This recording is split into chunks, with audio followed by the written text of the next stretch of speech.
Auditor, minutes and claims, please. First, we have minutes for May 3rd.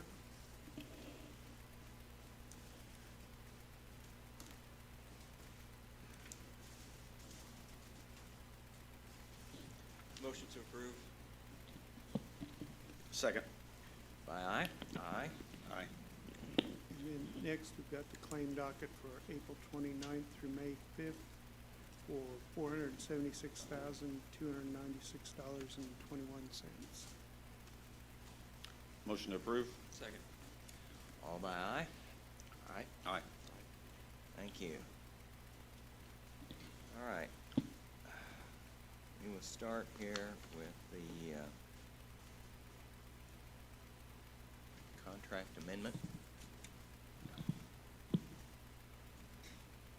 Mr. Robbins, Good morning. good morning. Morning. This is a contract amendment with HWC for land acquisition and right-of-way services for the Clinton Road project. So this amendment's $104,000 contract amendment, and it's just additional buying and right-of-way work that needs to be accomplished with this project. So Terry has reviewed the contract, the amendment, and seems to be good with everything. So Okay. So we need to take action on this and approve this today, correct? correct. That way we can keep moving along with right-of-way. Okay. 104,000. Knew you were gonna ask me that. 104,400. Motion to approve. Second. All by aye? Aye. Thank you. Thank you. All right, moving along with that nice project. Okay, a contract approval for demolition at the Old International Paper site. Mr. Schweitzer? Exciting times. Yep. One of the most exciting things. I would like to make a motion to approve McGuire Excavating and accept their bid for $82,500 to tear down the former International Paper Shipping building. We're thankful for working with County Council and getting this project up and running. McGuire has let us know that they will start excavation and demolition on the week of May 24th and hopefully have it down in less than 30 days and removed and taken away. So the Mills' first concert is first Saturday in June, I think. So there will be some demo work going on. Of course, not during the concert, but throughout the beginning of their concert season. So I'll make a motion to accept McGuire Excavating's bid. Second. Okay, a lot of work went into this, a lot of requests for bids and what have you. So all by aye? Aye. Aye. Aye. Okay. Next item, Commissioner Klinkenbeard, you can explain corrections, rehab, and storage buildings. Yes, Community Corrections Building up here at First and Ohio. We have gotten bids to repaint that building. It's not been had any work done to it, I don't think, since it's been built. Looks pretty rough. We brought this to the council. They approved it, and I would like to make a motion to accept the bid from FSG Painters for $68,420 to repaint the building and do other maintenance to it, like caulking and things like that. Second. Okay, and those monies were approved last night at the meeting. So all by aye? Aye. Aye. Again, a lot of requests for bids and what have you, and effort went into this by Commissioner Klinkenbeard. Okay. You got anything else to appropriate? Yes, Yep. it's number 7. Oh, separate, okay, Yeah. sorry. Yep. Well, yeah, I think they appropriated, or the Yep. council passed it all together, but I guess we had two different things. Right. So in addition to the community corrections, we are also going to rehab our 13th Street storage buildings. We have 2 of them. And we again got bids for those. They will be doing caulking work, power washing, and painting both buildings. I'd like to make a motion that we approve contract with Annie Painting for $27,000 for those two buildings. Second. All by aye? Aye. Aye. Okay. That clears that up. So we are to the presentation. Today we have our Rose Holman representation here, where seniors Logan McLaughlin, Sean Childress, and Jake Phillips, in conjunction with their mentor, the Larry Robbins, and at the university, to do engineering work on our Riley Trail Spur. So, gentlemen, you have the floor.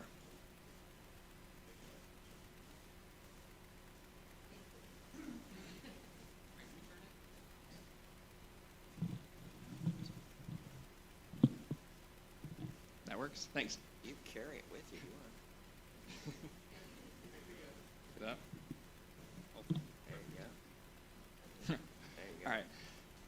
Morning, guys. So we are the team from Rose Holman here to talk about the Riley Spur Trail, a really unique project, and I'm super excited to take part in it. Quick little introduction. My name is Logan McLaughlin. I worked on the transportation aspects of the design. This is Sean Childers, who worked on the water resources and water management aspects of design. And to my left is Jake Phillips, who worked on the structural aspects of the design. So I want to take a minute to orient everyone to the project in case you're not familiar with it. This is a 3.4 mile stretch of trail running from Eldridge Drive in Terre Haute. That's the left red dot. Going a little bit to the east, well, first I'll say that the left side on Eldridge Drive is just south of the Idle Creek community and Idle Creek Golf Course. As we head to the east, the trail is going to pass right near Riley Recreation League's volunteer fields, the youth baseball fields. And as we go a little bit more to the east, we're going to pass not more than 3 blocks from Riley Elementary School. So our vision and goal is to maximize the public benefit of the project. First, by maximizing the life of the project, we want to create a sustainable product with low maintenance costs. We want to maximize the safety. There's several intersections that this trail is going to cross in the town of Riley, so we want to design safe access points and intersections. And we want to minimize the damage to the environment. We want to limit the disturbance to surrounding vegetation and waterways.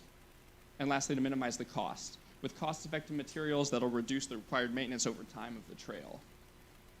So some of our objectives guiding our design of the trail: first, we wanted to connect Riley to Terre Haute via a hard-capped path. We wanted to maintain the existing natural environment around the trail through our sustainable design. We want to respect the local property owners' privacy concerns of the trail, since the trail passes nearby to several residential homes. And we want to keep the trail material and labor costs low. So first, just to kind of orient to our current site conditions, all the railroad ties and the rails have been removed from this 3.4 mile stretch, and the rock from the old rail bed at minimum is about 8 feet, ranging up to all the way to 16 feet as we get closer to Eldridge Drive in Terre Haute. So this trail is our vision of a blend of a multi-use trail that'll safely increase accessibility to the Riley community in a way that blends rural landscape and suburban community. This is going to be especially important in the town of Riley, since our trail passes no more than 3 blocks away from Riley Elementary School. So I want to take a minute to talk about some of the intersections and some of the design and safety concerns for those. The first intersection I want to bring to your attention is the intersection of the trail with State Road 159. This trail was a concern for several reasons. First, its complicated geometry, being it's not a 4-way intersection. And we also wanted to bring to the attention that this is a high volume intersection, especially since just down to the southwest of this intersection is where those baseball fields are. So the average daily traffic is going to be especially high during the summer months when recreation leagues are going on at that field. So for this reason, like I said, trail safety was at the center of our design. So for that reason, we recommended in our design that trail signage be implemented for the safety of those using the trail. And that trail signage includes stop signs and intersection warning signs. Again, these are trail-facing signs, just for the pedestrians to know and be able to come to a stop in case traffic is not able to see the pedestrians, especially since off to the left of this intersection, that's the west side of the intersection, there's some vegetation that gets kind of close and might make it hard for vehicles to see if people are coming, and vice versa, make it hard to see when cars are coming for the pedestrians. Just because of the higher volume of this intersection, we've also recommended that automatic rapid flashing beacons be implemented. That way, pedestrians have the chance to warn cars, and at this intersection, that's especially important since to the south, cars are coming 35 miles an hour over a hill into this sort of blind intersection. There are a few other intersections in the town of Riley that I wanted to bring to attention. Like the picture shows, these intersections are much smaller, have a lower design speed, and a much lower volume. So for that reason, we still recommended that the safety signage, the stop signs for the trail, again, this trail-facing signage, and intersection warning signs warning people that even though it's a smaller intersection, they're still coming up to an intersection that cars are crossing. These intersections are at South Lafayette Street, South Vine Street, East First Street, South Washington Street, and South Canal Street or Louisville Road. And again, those are these four here just to the east of State Road 159. Privacy screening for nearby residents was also a consideration, since the trail passes nearby to several residential homes in between State Road 159 and South Canal Street or Louisville Road. Our formal recommendation was that arborvitae trees be used. We also considered other alternatives like chain link fences, but these options do not provide the same level of privacy screening in terms of sound and visual protection as the arborvitae trees do. Now I'm going to pass it off to Jake to talk a little bit about the Honey Creek Bridge crossing and some other crossings. Hi, so again, my name is Jake. I worked on the structural portions of this project, and that mainly consisted of the Honey Creek Bridge. That's the largest bridge on the proposed alignment, so our design recommendations focus on it with the idea that the recommendations could be modified and applied to the smaller crossings. So here's a picture of where it's at, a picture of the bridge. Just orient yourself where we're talking about. Okay, so two of the main project goals and objectives that applied most to the design recommendations were to minimize the damage to the environment and minimize the cost. So what we essentially did in the design process, you can break it into two parts. We looked at the superstructure and the substructure of the Honey Creek Bridge. That was the main girders and the piles and pile caps for each. So for the loads that we anticipate on the Honey Creek Bridge will be mainly pedestrian and cyclist. We can reuse most of it, which makes sense. What's going to need to happen is we have to redeck it and add a safety handrail. So this is a rendering of what that decking and handrail could look like. Our design settled upon a 10-foot wide white oak decking and a 48-inch tall safety handrail. So we chose white oak because it seemed to fit with the aesthetic of the wooded area on the trail, and it's a hardwood common to Indiana. So there was an opportunity here to capture some of the historic aspects of the site. These metal girders on the side were part of the original railroad bridge, so keeping them in, pays tribute to the original purpose of the trail, which we thought was value add, and it also disrupts or limits disruption to the local environment, so we're not bringing a bunch of equipment back there, tearing up the whole site, installing an entirely new bridge. So looking at the substructure now, we're able to reuse the pile caps and piles, so you're looking at a pile cap there in red.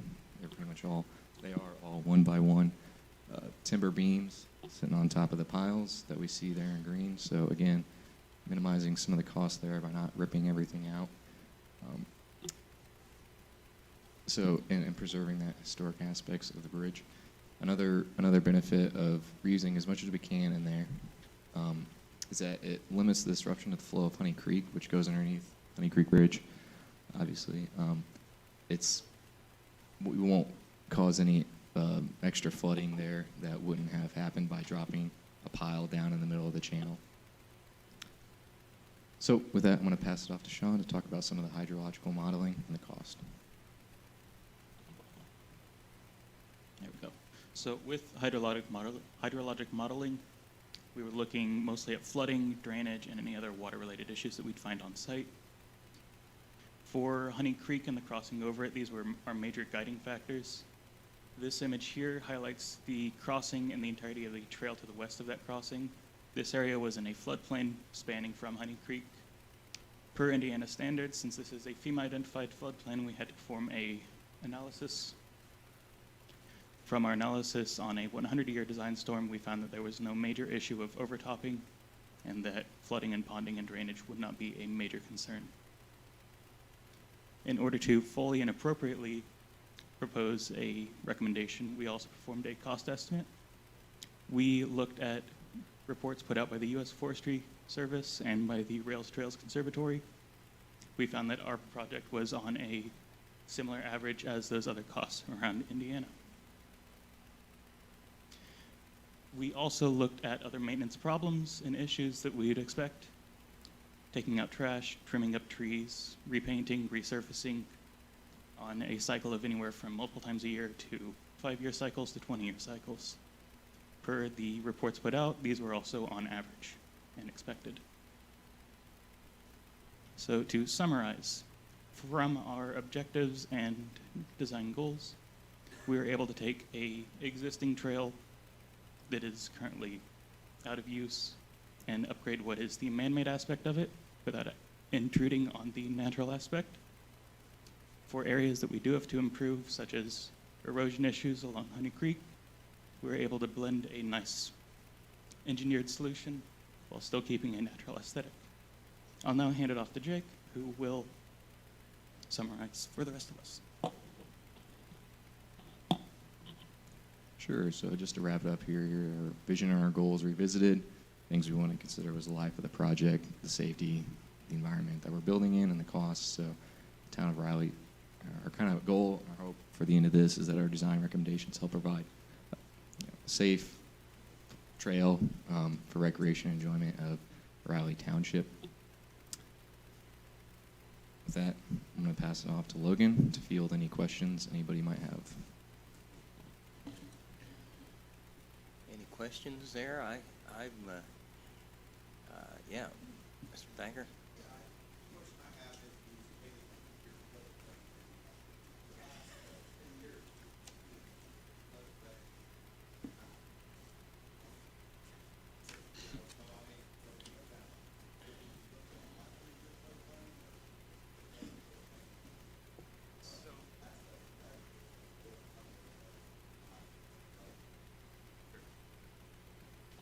So with this being an old trail line, this was built for a much higher spec. Since this is going to be converted to a pedestrian walkway, we were only required to look at that 100-year average.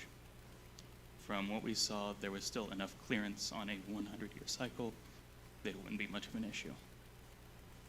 Yeah, to add to that, I believe even being out on the site and I believe looking at historical rainfall, we were able to see that we had maybe, was it 8 to 10 feet clearance between some of those crossings in the trail.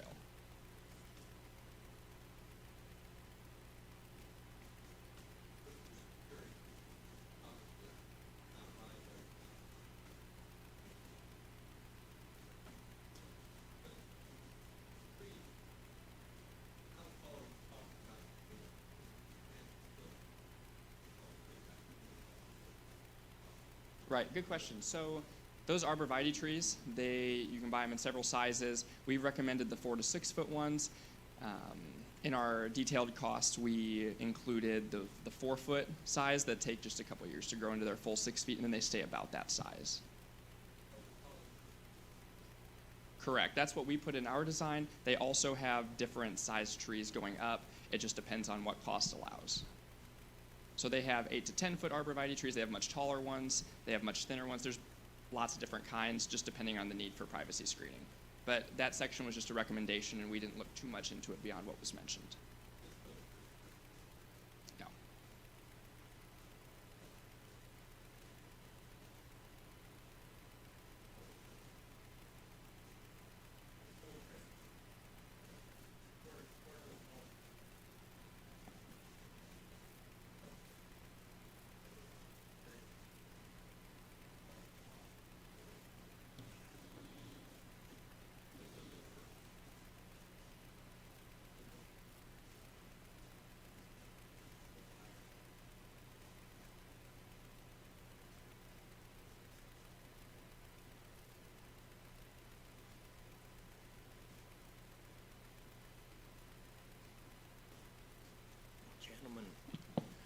can't, I mean, thank you enough for accepting this as a senior project.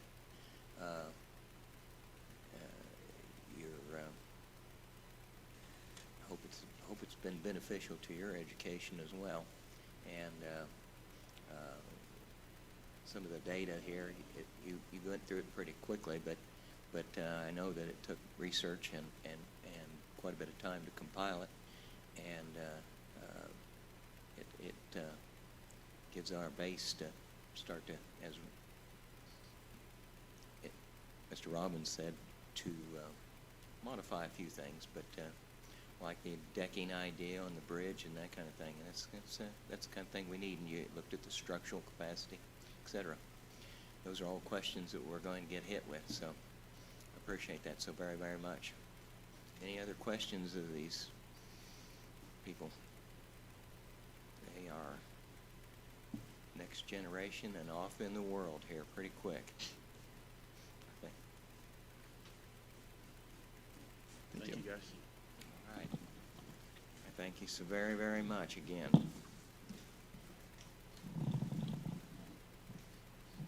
Okay.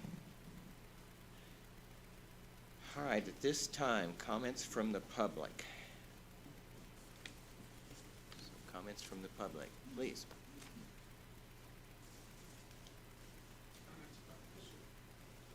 In general, anything concerning commissioner's business. Eagle County's business. My name's James Kmetz. I live on the corner of Blue Ridge and Eaton Drive down in Youngstown Meadows subdivision. Approximately 2 years ago, I came to the commissioners and area planning and the zoning board asking about 2 daycare centers that were operating in my neighborhood. They're operating outside of the zoning ordinance for an R1 residential area. I reported the first to the area planning department, and they refused to do any investigation. Then I reported to the zoning board and then the county commissioners. I specifically said that the unified zoning ordinance permits a home daycare in a home occupied by the proprietor of that daycare. And in both of the nearby commercial daycares, there was no one living in the building. The director of area planning refused to visit the business in the evening or overnight to see for himself that there were not owner-occupied home daycares because, as he stated, he doesn't work at night. A simple visit after hours or in the wee hours of the night would confirm the 2 businesses were not occupied by any resident. If the director of area planning won't do this job, who will? The 2 are commercial businesses, one at 2101 East Eaton Drive and one behind the house at 2119 East Eaton Drive, operating in a former outbuilding on the property that does not serve as a residence, but only a daycare. I have to wonder, is somebody getting favors that area planning won't look into this? Who forces a business to comply with the zoning ordinance? What are the purposes of our zoning ordinance if nobody looks into it? Will you guys do anything about this? I mean, it's been 2 years since I talked to you last, and it's still going on. No? A couple of weeks ago on Tuesday, April 25th, I provided Commissioner Morris a list of and video evidence of 97 vehicles that turned into the 2 businesses. Combined, that means that there were an additional 194 vehicles moving past my home every day, only for the purposes of visiting these commercial businesses. Of those 97 vehicles, which I logged on video using a GoPro and provided video to Commissioner Morris, only 9 vehicles made complete stops at the stop signs serving Jessica Drive and Blue Ridge Drive. 17 of the 97 vehicles arrived via Eaton Drive, where there are no stop signs, so they were fine. 71 vehicles in total that went to these 2 commercial buildings either failed to stop or very slow rolled through the stop signs outside of my home.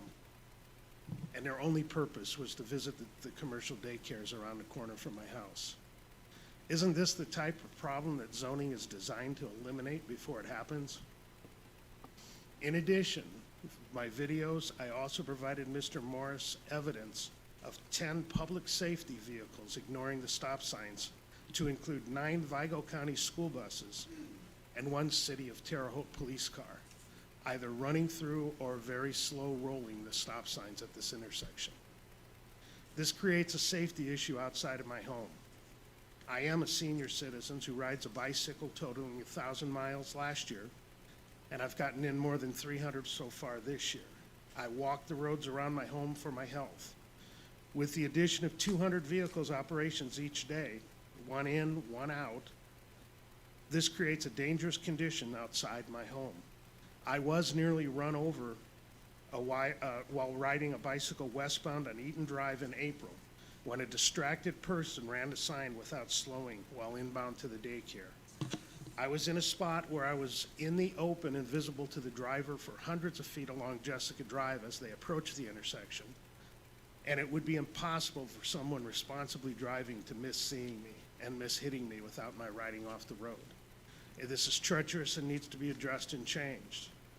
It's also important to note in the video that I provided to Mr. Morris, when I placed the GoPro to record, it was raining heavily that morning. We received more than a quarter or a half an inch, 0.47 inches of rain at my home. In the video, it was obviously flooding along Eaton Drive, and still the cars were running the stop signs with their children in the car. These loving parents still ran the stop sign with their kids in the car during a heavy, constant rain. So how can I expect them to look out for me when they don't even care about their own kids? Very few people do stop for these signs, including people who live in the neighborhood and use that.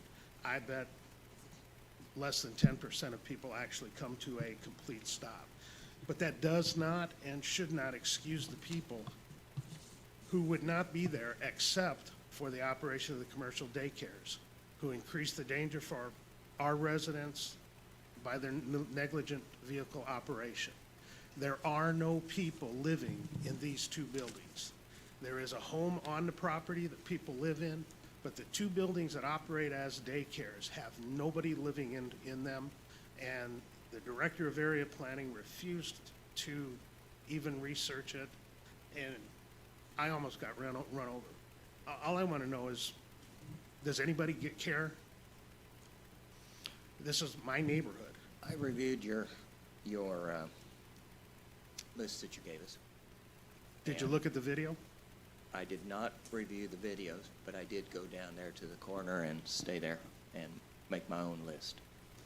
So I did personally view that intersection. You have a lot of school buses go through there. I do.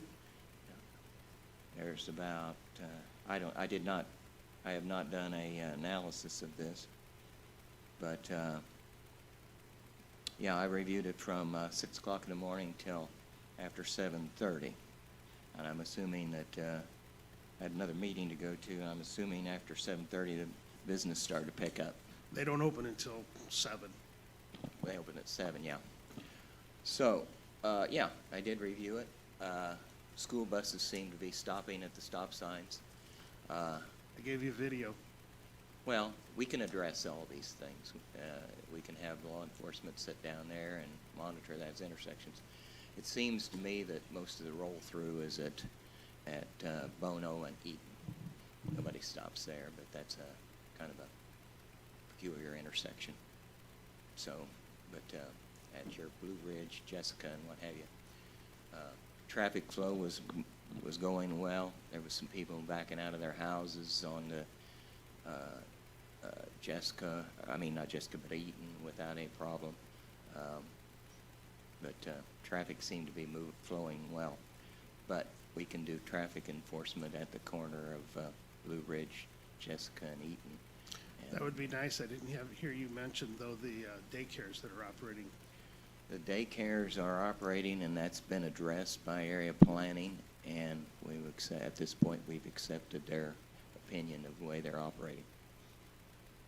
So you're saying they're operating within sections, is it section 11 of the? We've accepted their recommendation at this point in time.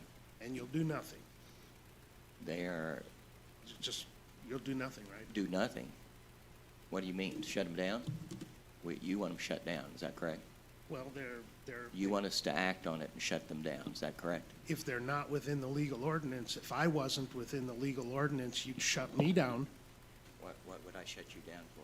If I was operating a business, look at this place down here in Terre Haute. The city, a while back, they were in the news because they wanted to operate a business, and they were outside of the zoning ordinance. They're not in operation. I'm telling you, I drive past those homes during the night, during the day, and there is nobody living there. All it takes is a visit to those properties, and you can see there's nobody living there. One is in an outbuilding, used to be a garage or a barn. The other one is in a modular home that was built for the specific and only purpose of housing a daycare. There is no one living there. You can go through there at 11 o'clock at night and there is nobody there. You can go through at 2 in the morning, there's nobody there. You can go in at 7 in the morning and the only people that are there are the ones for the daycare. Well, I thank you for your opinion, but the area planning, our recommendation is as it stands, that they can operate. Okay, so if I stand out there with a camera and start taking pictures of these people as they pull in and do other things that annoys them, You're going to I'm perfectly, stand out there and take pictures? Yeah. Oh, yeah, by the way, there was a gentleman walking on the correct side of the road this morning, too, taking his morning walk about that time. there's lots of people out there. I mean, he was walking down the street. I mean, he didn't get run over, but just thought I'd mention that. Mr. Kmet, 7:30 a.m., there was a walker from the neighborhood, I'm guessing. So you're saying I'm a liar?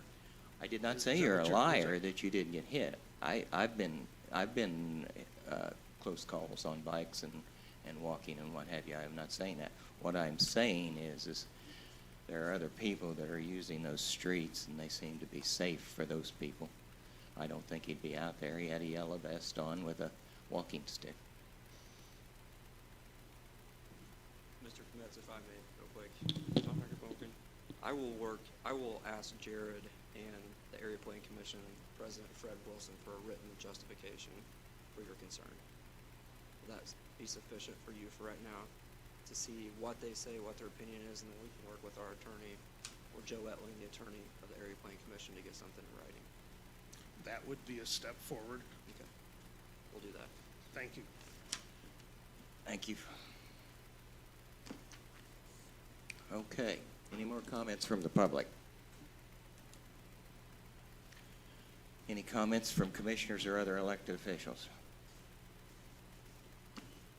Anything? Go ahead, you Thanks again to the Rose Homeless students. It's an exciting project. Lots of exciting things going on in our community right now. I just wanted to thank our council last night for approving these requests that we have. We are working well with our council. We are communicating, they're communicating with us, we're communicating with them, and that's what we need to do to move our county forward. I just wanted to thank them publicly for working with us. Everybody except Todd Thacker. Just kidding. Yeah, echo what Mark said. Rose students, thank you. That's awesome. Appreciate the work on the bridge. I think that's incredibly awesome too, to keep that as what it used to be and continue that into the future for everybody to walk on. Sean Trevarthen left, but it is important for us to build an awesome trail, but also recognize the importance of the people that live in Riley and know that some of them weren't supportive of the trail and they want screening. So we'll work with Larry to move forward to make sure that that screening's in place and they have what they need. Yesterday we met department heads and chief deputies about an emergency action plan. We're hoping to implement that next week on the 16th. That's a plan that was developed by Diana Smith, Norm Loudermilk, Kevin sat in there, several other people, and that's something that we've been doing for about a year, and it's finally came to fruition, and it's awesome, and we're excited to get that started. Also approved last night in the council meeting was the security scanner at the courts. in the juvenile center and for up here, so we will implement wanding and scanning baggage. Caleb, thank you for your help in that as well, Mr. Little. I think that's it for me right now. I have no more comments.